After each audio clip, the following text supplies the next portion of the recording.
So again, this is a presentation on the benefits and the negative effects of sleep and how you can improve your sleep. So let's dive in.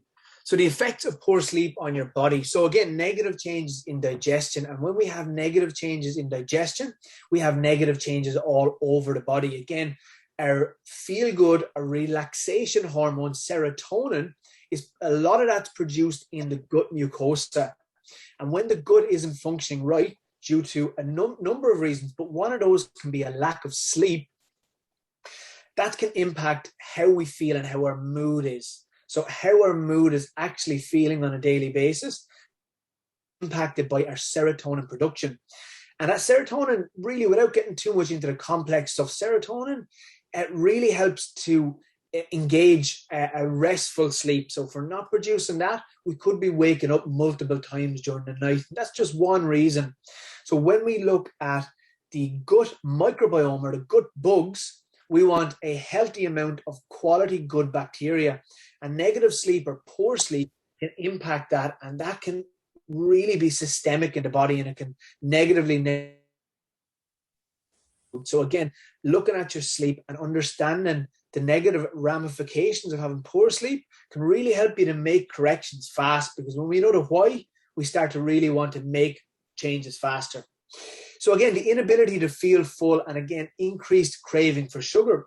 So again, as I mentioned, when we have a poor night's sleep, or when we have a full poor night's sleep, and that could be over a week, we can be as insulin resistant as a type 2 diabetic. And really what that is that's an inability for our body to actually receive energy into essentially the cells where we actually really use the energy and actually feel full. So our body's getting a message when we have elevated levels of blood sugar that food isn't coming in, even though it is. And lack of sleep can really increase that. And again, higher dysregulated blood sugar can have hugely negative effects on the body, but also on the brain. When it comes to the brain, we want to protect the brain. That is a huge priority for the body. And that is what we need to make sure we're doing whenever we're getting good sleep. So again, when we're eating food, we can talk about protein, calories, carbohydrates. We can talk about a ton of stuff, and you could have the best nutrition in the world. But if your sleep isn't on point, you're not going to be able to feel full. You will crave more sugary foods. And again, ultimately, that is going to impact your overall health. So that is another negative ramification of having poor sleep. The next one is it increases the aging process. And that's a really simple process in that when the body is not getting adequate energy, it can't turn the body over in what's called the powerhouse of the cell. And what happens with that as well is that increases the aging process. And I don't have to say there's millions, billions spent on the aging process for creams, for bath oils, for a ton of stuff. But if we're not doing it naturally and we're not getting that quality sleep in, we can use the best creams in the world, we can use the best anti-aging protocols in the world, but it will affect the aging process. So again, a good night's sleep is super, super important when it comes to the health of your body, your cells, and ultimately yourself. Again, it can decrease our inability to problem solve. So, and that in itself will increase stress levels, because if you're in work, you're sitting at the desk, or you're teaching a class, or you're in the office, wherever it's at, and you can't think straight or problem solve when people are asking you questions, that's going to create internal stress, frustration, and again, that's going to create a negative impact metabolically and physically on the outside. So what does that look like for us? That looks like a hell of a lot of stress, an uncomfortable day, and I think that we can all agree we've had those, and we don't want to keep having too many of them. And again, dysfunctional healthy hormone production. So again, we're not going to be producing our hormones properly. We're not going to be synthesizing them properly. The body just does not function well on a lack of sleep. The last thing, and I know this is all feeling like I did not know this. I did not know how much this was going to take out of me if I was having poor sleep, because we always want to look at the complex stuff and we want to say, I wonder, is my nutrition not right? I wonder, am I consuming enough food? I wonder, am I exercising enough? I wonder, am I exercising too much? But sometimes we have to look at the simplicity of, am I getting enough sleep? And am I having quality sleep hygiene? And sometimes, and most of the time, it's the simple thing done right. And again, it decreases our ability, that should say, to recover from exercise. So we can't recover from exercise adequately, and that is ultimately going to decrease our overall feelings of happiness. So again, there's a multitude of reasons in order to sleep well, but these are just some of the more in-depth reasons why it's important to get a quality night's sleep and have good sleep hygiene. That. So moving on to what causes this. So we know the effects, but what actually causes us to have poor sleep? What causes these effects on the body? And if we look at the biggest offenders disturbing your sleep, number one, and especially as we move forward as a community, as a people, blue light is going to massively affect your ability to sleep, and ultimately will impact the reasons that we've spoken about.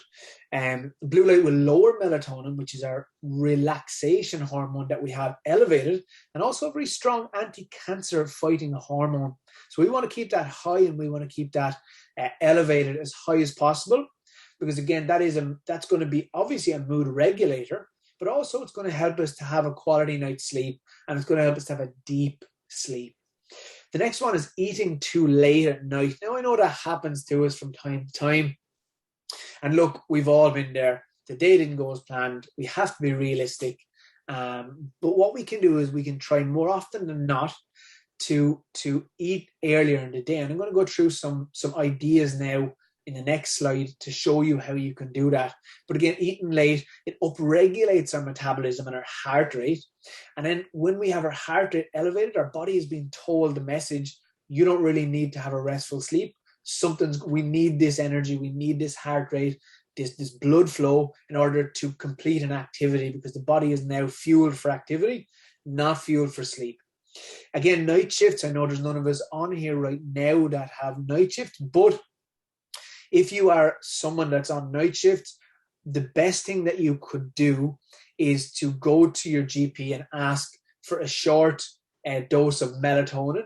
And melatonin can be taken, it can be done through drops, and it can be done through supplementation, but it is prescription in this country, and that can increase that can give you better regulation of your hormones as well. But you will need to go to your GP for that, and most GPs are actually quite good when it comes to that. If you are someone who is on night shifts, your hormonal regulation is going to be not as it should be and not as it's intended. But unfortunately, some people do need to complete night shifts, and that is the modern life we live in.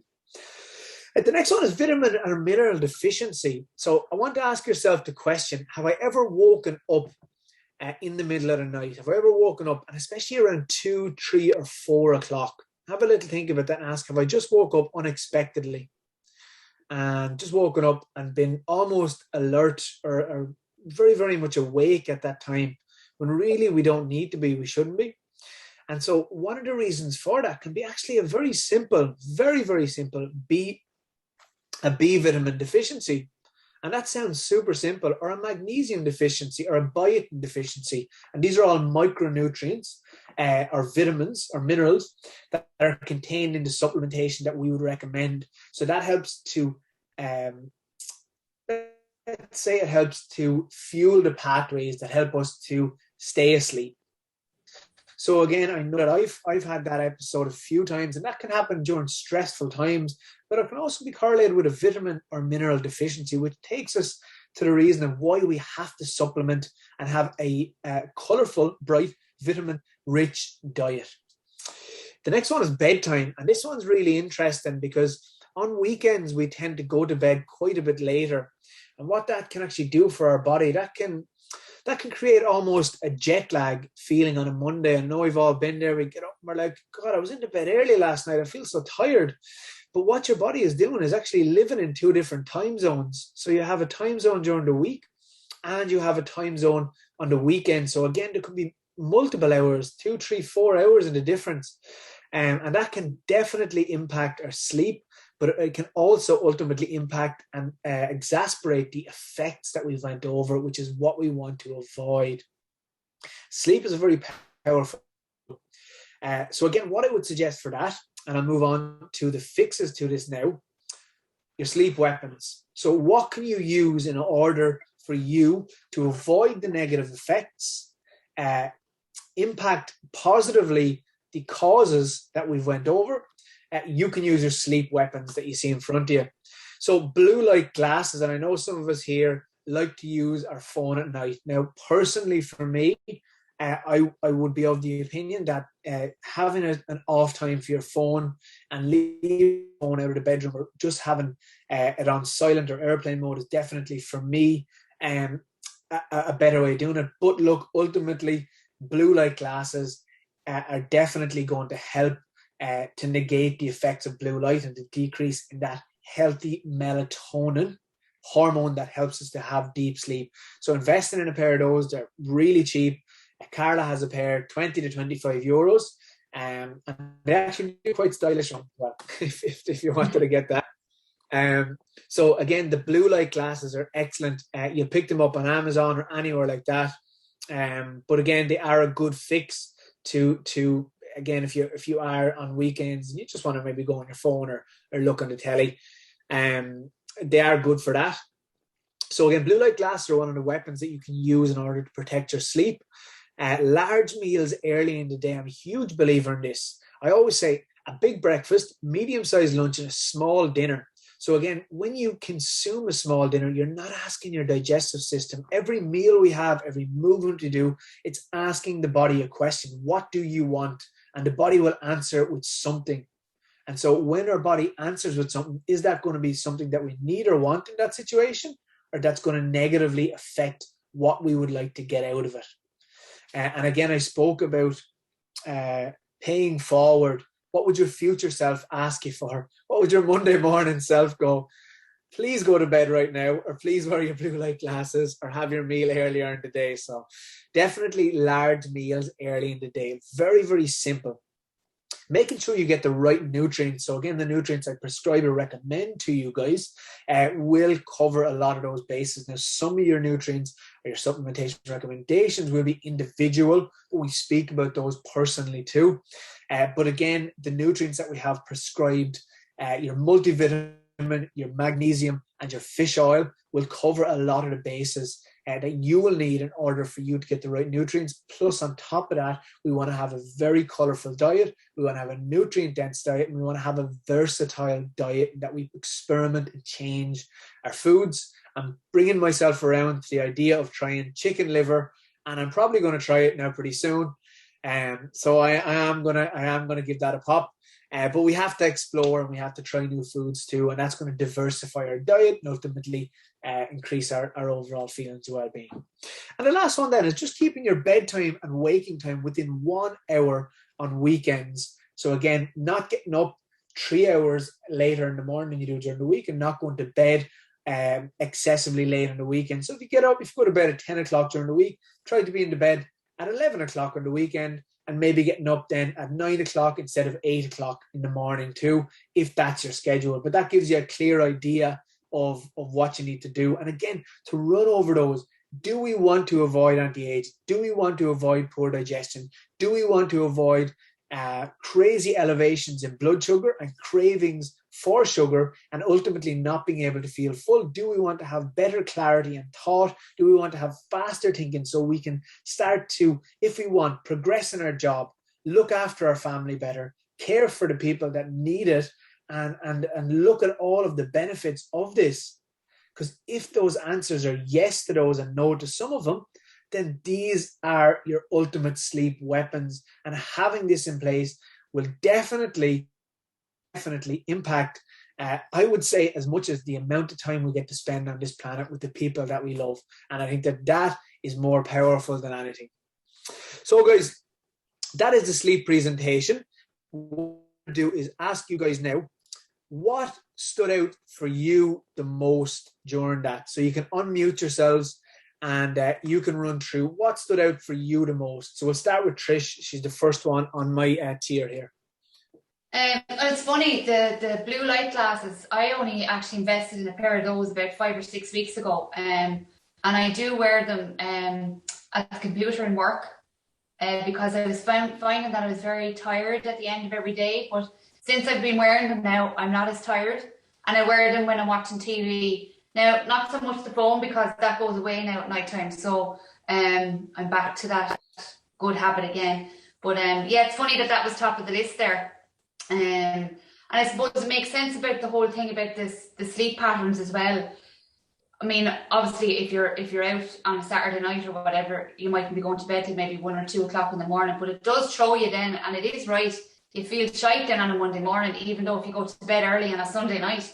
But it all makes sense. It all makes sense. Absolutely. No, really, really good and really informative. But it's probably something we know it all, but it's kind of just to make us more aware of it and the importance of it. Then, as you said, going forward, for us to have a healthy lifestyle and everything. You know, it's all part of the jigsaw. Absolutely, yeah. No, I agree with you, and I think I always find how big is your why for doing something, and if that why is big enough, the activity or the change becomes very, very easy. You know, it becomes very easy, and when we know how big the whys are for us making a change, it ultimately makes the. But if we don't know the why, we're just being told do something, we generally find it harder to change.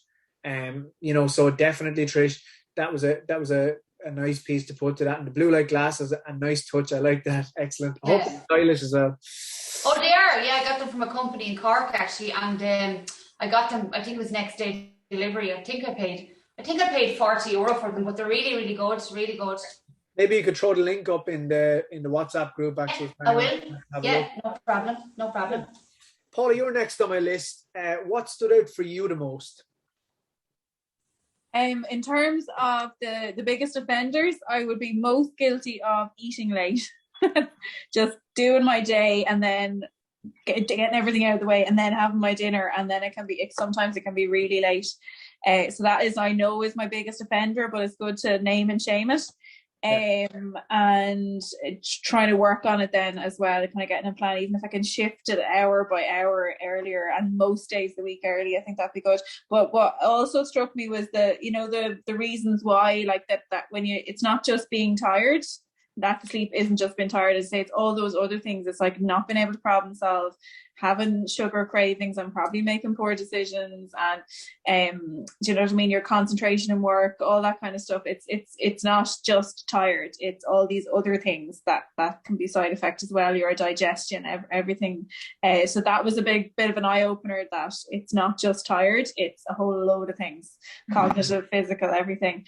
And as I said, biggest guilty thing would be eating late, and then having a bad night's sleep as a result. I'd be well familiar with that experience, you know, waking up kind of 2 and 3 in the morning and then feeling shitty, then kind of 7 o'clock the alarm goes off and you're like, oh my gosh.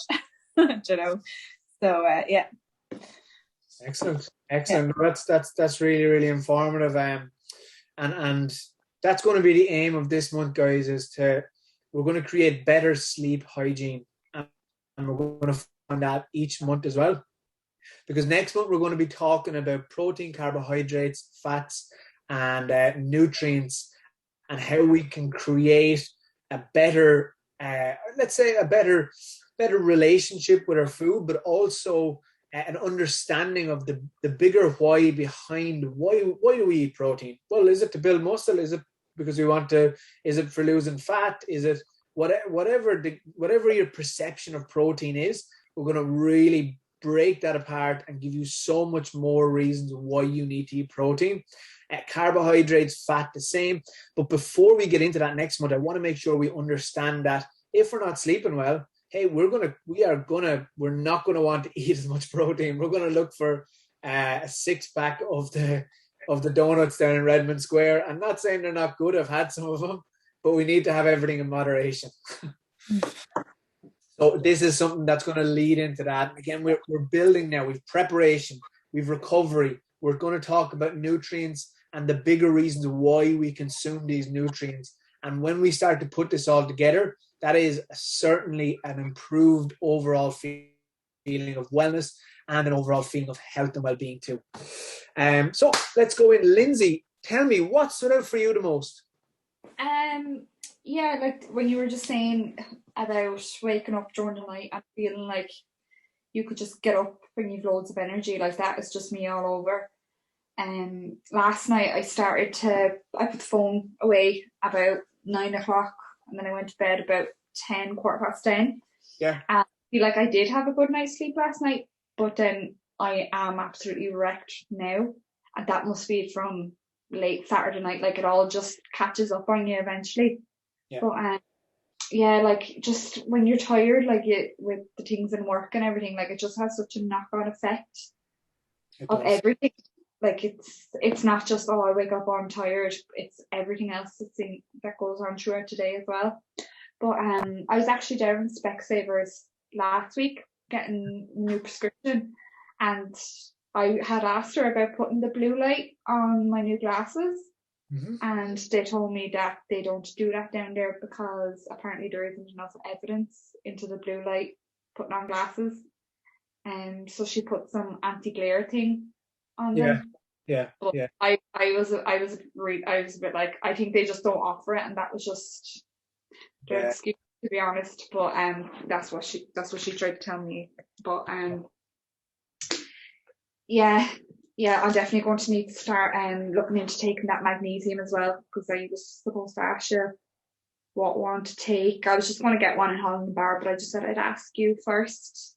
Yeah. So what I would recommend is I like the Camasure magnesium, but I also like the 365 is slightly cheaper, but I feel like it's decent quality, and that's the one I take at the minute. Now I do love the Camasure as well. So I mean, either one of those would be good, and you'll get them in you probably get them in, I would say, a powdered form for you as well is probably better. Yeah, I was going to ask that. I don't really like taking powdered sachets of stuff if there is a tablet form. I would take it, but they make me like feel sick.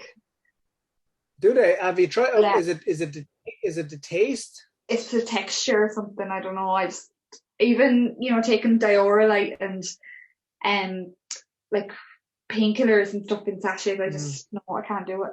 Yeah. It's just, you prefer getting a tablet form? Yeah. Cool. Well, look, I have to have a look for you after anyway. So I'll get a good tablet form and send you across as well. And if you want to have a look in the health shop or order it online, but it's no problem. We'll get you a quality tablet form, and that's fine. There's no hassle with that whatsoever. Yeah, absolutely. I'll start taking that and see how my sleep is then. I'd say. But that's my goal now for this week, to put the phone away by 9 o'clock and be in bed then for 10, 10:15. Yeah. No, I would definitely, opt for it. I don't use the blue light glasses myself. Carla does. She actually finds them really good. I haven't actually looked for like the studies on PubMed or anything on those, but I will definitely have a look for you. But I do know from just talking to people, they do seem to find so they do seem to find that they help as well. Yeah. And I have seen a lot of people that have found that, but I'm always interested in finding the actual relevant study towards that. But I'll definitely look for that too. Well, I got the anti-glare on it, so she said that's pretty much the same thing. So I have them anyway. So yeah. I'll have a look and I'll see. But I generally would say if you want to avoid 30 minutes before bed, it's probably the best medicine, really, to be honest. Yeah. But the blue light glass, I have seen people have had success with them. But as I say, I'll always like the clean cut myself. Yeah. Okay, perfect. Laura, what was the biggest standout or biggest takeaway for you? I suppose the biggest thing actually that stood out to me was the point about having a bigger breakfast, a medium-sized lunch, and a smaller dinner, because I would normally have like a bigger dinner in comparison to my breakfasts. So yeah, that probably was like the main standout for me. Another thing is like I'm getting back to work now, so I'm kind of working out getting used to a new sleeping schedule. So like I kind of need to look for that balance between my sleep during the week and sleep at the weekends too. Absolutely. So yeah, they were the two main points for me. Definitely. And if you could actually really, whenever we want to achieve anything, we got to break it down. So it's very easy, and we've all fell into this trap. So looking at those key points and going, well, right, so I want to do something. I know the problem and I know what I want to do. I probably want to do the opposite of what's actually the problem. But often we just say it and we say, well, I'd like to be more this, or I'd like to be less this, or I need to do this, or I want to do that. But what it really, really comes down to is, what are we doing on the weekly basis in order to achieve that target? What actions are we doing? What actions are we doing on a daily basis? And what actions are we doing on an hourly basis? So really coming up with the actions that we need in order to achieve that. And we just work backwards. We create the goal and we work backwards on a daily, monthly, weekly, daily, and hourly. And then break it all down and we look at what we need to do. So I'd start with one of those and go, okay, bigger breakfast. Well, what do I need to do that? On a weekly basis, maybe I need to prepare my food ahead of time. Maybe I need to get my shopping in twice a week, once a week. And on a daily basis, maybe I need to get up slightly earlier so I can start to make those meals, so I can be ahead of myself. So again, have a think about that and go, well, what is it that I need to do on a monthly, weekly, daily, and hourly basis? An hourly basis could simply be, I need to eat every 2 hours, or I need to eat every 2.5 hours. So have a think, guys. And again, that will resonate different with different people.